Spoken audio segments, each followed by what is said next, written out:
에스겔서 5장 1절부터 17절 말씀입니다. 너 사람아, 너는 날카로운 칼을 한 자루 가져와서 그 칼을 삭도로 삼아 내 머리카락과 수염을 깎고 그것을 저울로 달아 나누어 놓아라.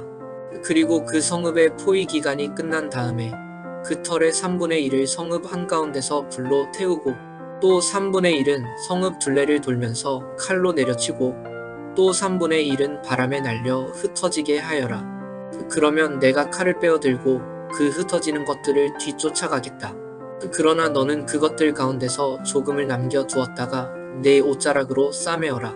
너는 또 그것들 가운데서 얼마를 꺼내서 불 한가운데 집어 던져서 살라버려라. 그 속에서 불이 나와서 온 이스라엘 족속에게 번질 것이다. 주 하나님이 이렇게 말씀하신다. 이것이 예루살렘이다. 내가 그 성읍을 이방 사람들 한가운데 두고 나라들이 둘러있게 하였다. 그런데도 그 성읍은 다른 민족들보다 더 악하여 내 규례를 거스르고 둘러있는 이방 사람들보다 더 내 율례를 지키지 않았다. 그들은 내 규례를 거역하고 내 율례를 지키지 않았다. 그러므로 나 주 하나님이 이렇게 말한다. 너희는 너희를 둘러있는 이방 사람들보다 더 거스르는 사람이 되어서 내 율례를 따르지도 않고 내 규례를 지키지도 않고 심지어는 너희를 둘러있는 이방 사람들이 지키는 규례를 따라 살지도 않았다. 그러므로 나 주 하나님이 이렇게 말한다. 내가 친히 너희를 대적하겠다.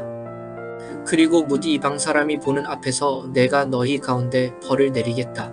너희의 온갖 역겨운 일들 때문에 전에도 없었고 앞으로도 다시는 없을 그런 일을 내가 너희 가운데서 일으키겠다. 너희 가운데서 아버지가 자식을 잡아먹고 자식이 아버지를 잡아먹을 것이다. 나는 너희 가운데 벌을 내리고 너희에게 남은 사람들을 사방으로 흩어버리겠다. 그러므로 내가 나의 삶을 두고 맹세한다. 나 주 하나님의 말이다. 진실로 너희가 온갖 보기 싫은 우상과 역겨운 일로 내 성소를 더럽혀 놓았기 때문에 내가 너희를 넘어뜨리겠고 너희를 아끼지 않겠으며 너희를 불쌍하게 여기지도 않겠다. 너희 가운데서 3분의 1은 전염병에 걸려 죽거나 굶어 죽을 것이며 또 3분의 1은 성읍의 둘레에서 칼에 맞아 쓰러질 것이며 나머지 3분의 1은 내가 사방으로 흩어버리고 칼을 빼어들고 그들의 뒤를 쫓아가겠다. 이렇게 나의 분을 다 쏟아야 그들에게 품었던 분이 풀려서 내 마음도 시원하게 될 것이다.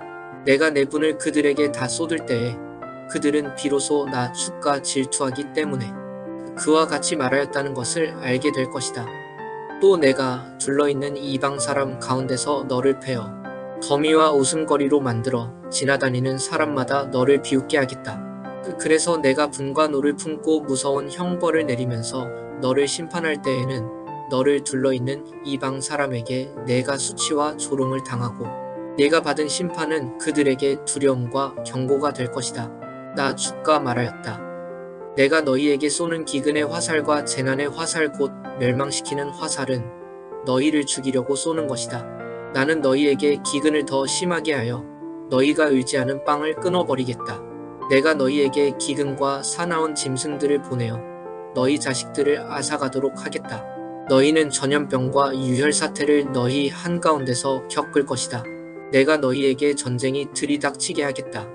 나 주가 말하였다.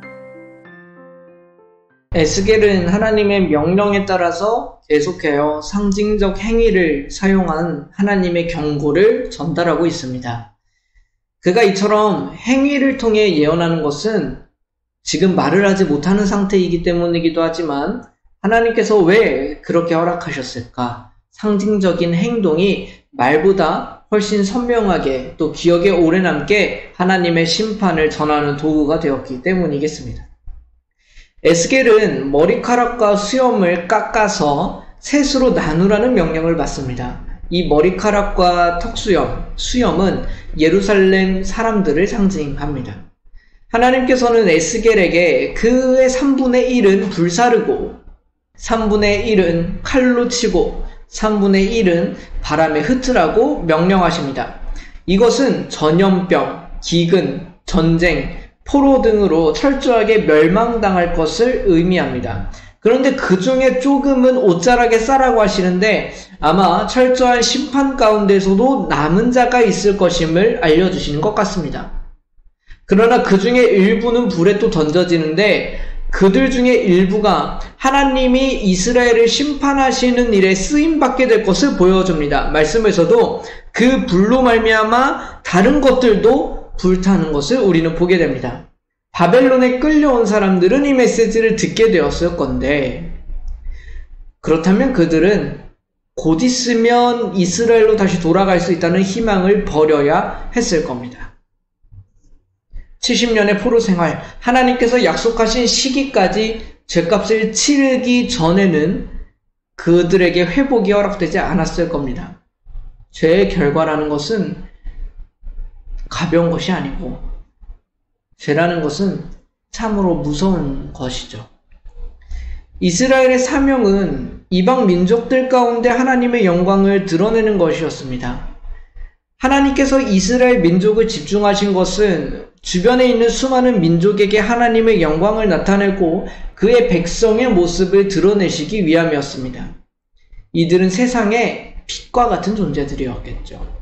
그러나 이스라엘은 그런 이방 사람들보다 더 악한 행동을 했다고 말합니다. 그래서 하나님께서는 지금 이 벌을 내리신다고 선언하십니다. 어쩌면 그렇기 때문에 이들의 죄가 더 무거울 수 있겠습니다.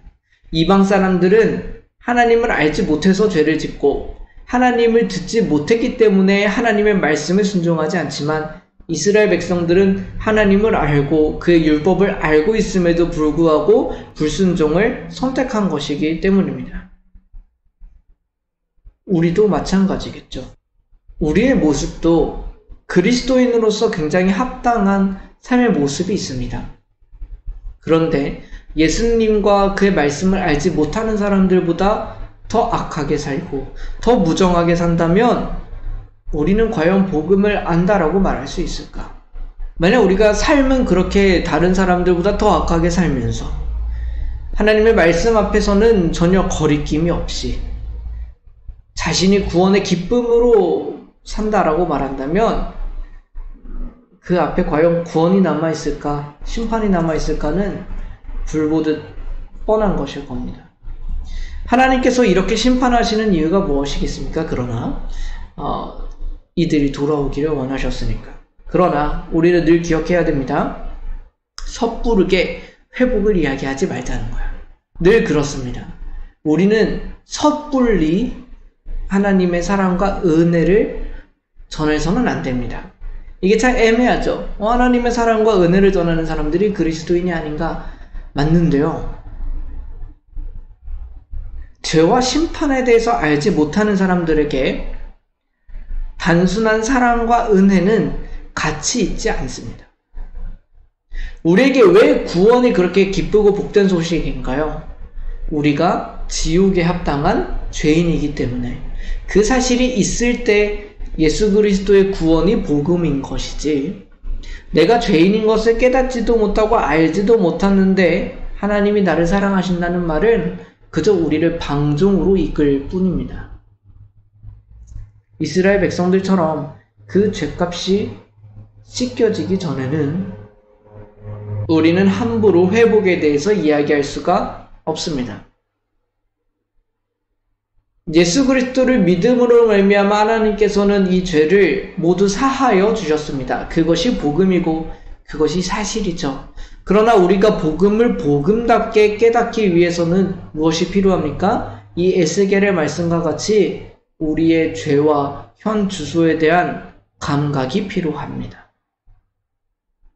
하나님께서는 우리를 사랑하시는 분이시지만 하나님께서는 죄를 처벌하시는 분이십니다.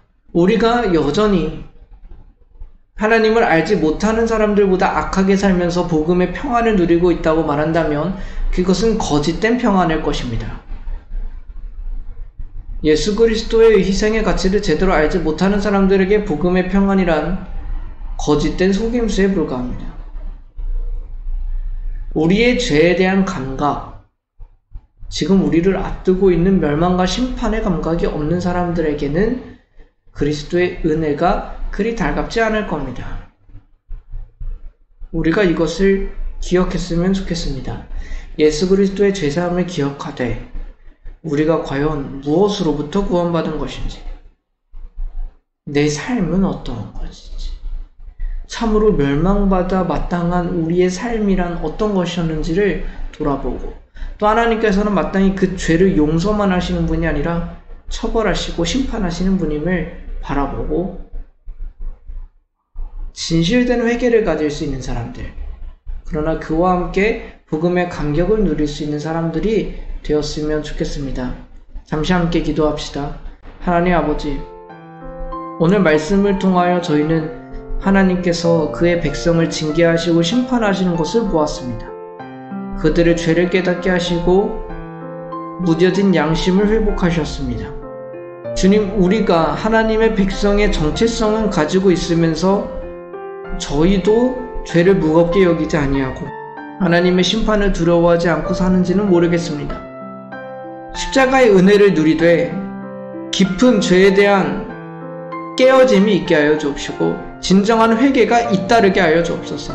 은혜와 사랑에 가려져서 하나님의 공의와 거룩하심을 무시하는 자들이 되지 않게 하여 주옵소서. 두려우시고 어미하신 하나님 앞에 무릎 꿇고 우리의 삶을 돌이키게 하시고 예수 그리스도를 의지하게 하여 주셔서 거짓된 평안이 아니라 진실된 회복을 누리며 살아가는 우리 모두가 되기를 소망합니다. 주님께서 경고하신 그 모든 죄에서 자유함을 얻어 살아가는 우리 모두가 되기를 간절히 소원하며 예수 그리스도의 이름으로 기도드립니다. 아멘.